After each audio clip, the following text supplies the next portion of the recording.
Orang geblek nggak tahu komputer, bisa abrak-abrakan tuh, bener nggak? Walaupun itu saudara kita, bener nggak?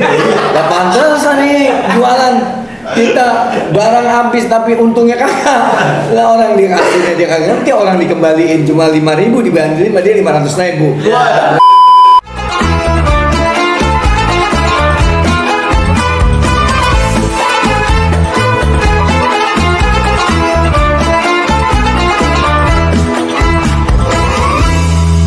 Hubungan kita sama Allah Subhanahu wa Ta'ala itu kalau kita nggak pakai ilmu, contohnya yang paling gampang dah baca Fatihah. Al-Fatihah itu kan Quran. Nah kira-kira orang baca Fatihah panjang pendeknya, tajwidnya nggak jelas. Ayo, yang mestinya dipendekin dipanjangin, yang dipanjangin dipendekin. Kan ada aturannya itu, ada ilmunya. Cuma bukan hanya baca Fatihah. Nah makanya disitulah kita disuruh belajar Al-Quran biar kita paham. Karena ada hadis Nabi Muhammad SAW yang mengatakan la sholata liman lam yaqra bi fatihatil kitab. Tidak dianggap sah sholat seseorang yang tidak membaca suratul Fatihah. Nah, jadi Imam Syafi'i Muhammad bin Idris Asy-Syafi'i ini beliau mengambil hadis ini. Jadi setiap sholat harus baca Fatihah. Yang jadi pertanyaan kan, orang baru masuk Islam, dia nggak bisa baca Fatihah. Nah ini nih, gimana kira-kira itu Ustaz? Ya kan? Nah, disuruhlah orang itu, ada ayat lagi mengatakan faqra'u ma tayassara minal Qur'an. Ada itu. Atau faqra'u ma tayassara minhu gitu. Ayat pokoknya bacalah apa yang kalian bisa dari Quran. Berarti bukan hanya suratul Fatihah. Nah, ini imam yang 4 ini ada salah satunya kalau nggak salah Imam Ahmad bin Hanbal, kalau nggak Imam Abu Hanifah ini emang suratul Fatihah nggak wajib. Yang dia bisa aja, misalnya bisa Qul A'udzu Falaq, ya baca Qul A'udzu Falaq gitu. Dia bisanya Qul A'udzu Birabbinas, ya baca Qul A'udzu Birabbinas gitu. Atau dia bisa Alhamdulillahirabbil alamin. Itu aja, yang lain dia nggak bisa. Terusannya belum hafal, ya itu dia baca itu aja. Gitu. Nah, permasalahannya ada ulama yang nggak baca Fatihah. Itu nggak apa-apa lah. Imam Syafi'i juga pakai Quran yang mengatakan itu. Yang kita bisa, kalau memang dia nggak bisa baca Quran sama sekali, Fatihah maksudnya.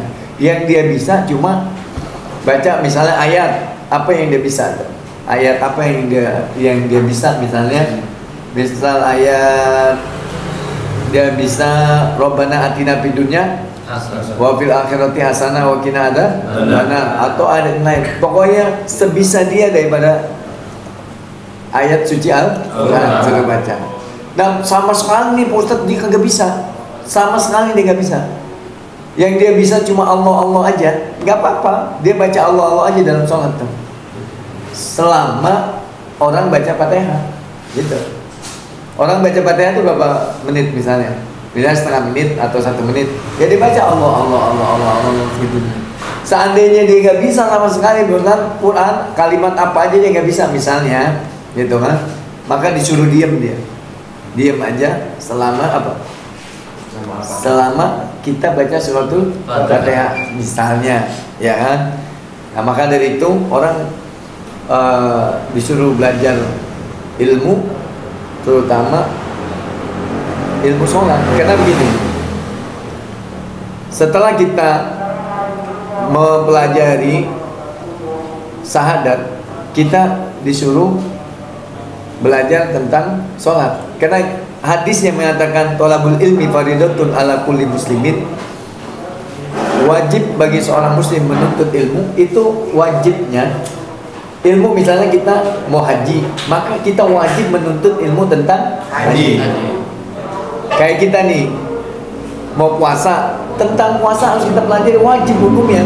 Nah, kita ini kan udah syahadat, yang pertama kali setelah syahadat itu adalah sholat.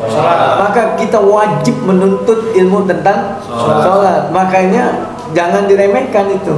tentang suratul Fatihah, ya kan? Walaupun ada ustaz, itu kok ada yang baca bismillah, ada yang nggak baca bismillah dalam sholat, yaitu memang tidak jadi masalah. Orang yang menyatakan bismillah bukan ayat Fatihah itu hukumnya tidak kafir, karena Imam Malik tidak menyatakan bismillah dari ayat suratul Fatihah. Kalau Imam Syafi'i wajib kena ayat dari suratul bismillah itu, ya paham nih ya. Tapi kalau ada orang menyatakan bahwa bismillah bukan ayat Quran, kafir. Karena bismillah ada di dalam Quran, innahu min Sulaiman wa innahu bismillahirrahmanirrahim. Gitu. Paham ya? Kalau ada orang mengatakan bismillah bukan ayat daripada suratul Fatihah, tidak kafir. Tapi kalau dia menyatakan bahwa bismillahirrahmanirrahim bukan ayat dari Al-Quran, hukumnya kan kafir. Ya. Sebetulnya bismillah itu nih untuk apa sih Ustaz? Itu ayat bismillah itu untuk memisahkan fasal dari surah ke surah. Dan selesai waladhdallin amin. Kita selesai membaca surah Al-Baqarah baca bismillah, kecuali di surah Al-Baqarah atau bah maksudnya, ya kan? Itu kita disuruh baca auzu, bukan baca bismillah. Nah itu yang penting, makanya suruh belajarlah kita baca Fatihah. Kalau ada orang nggak bisa baca Fatihah, sebetulnya orang sekarang ini kalau nggak bisa baca Fatihah, baca Quran, itu nggak bisa dimaklum.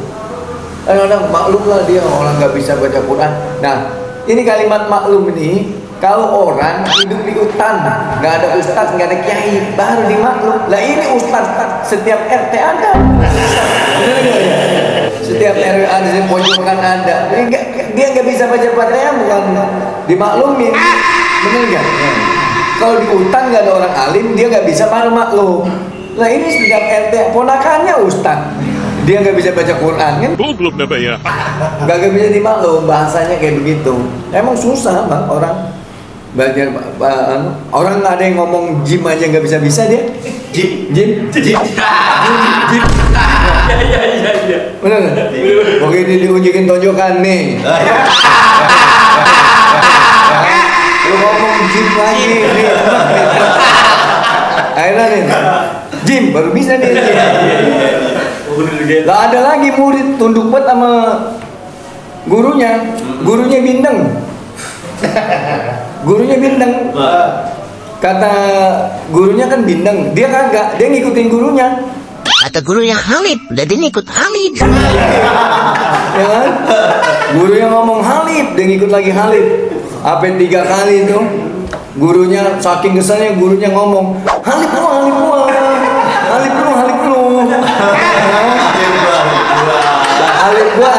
gua bindeng. Lu kagak bindeng, jangan ngikutin gua, lu alif lu aja. Jangan ngikutin gua. Orang ada atunya. Nah, iya, Halif. Kata gurunya, muridnya ngikut Halif. Gurunya bindeng. Akhirnya gurunya kebuatan kesel. Halif gua. Halif lu.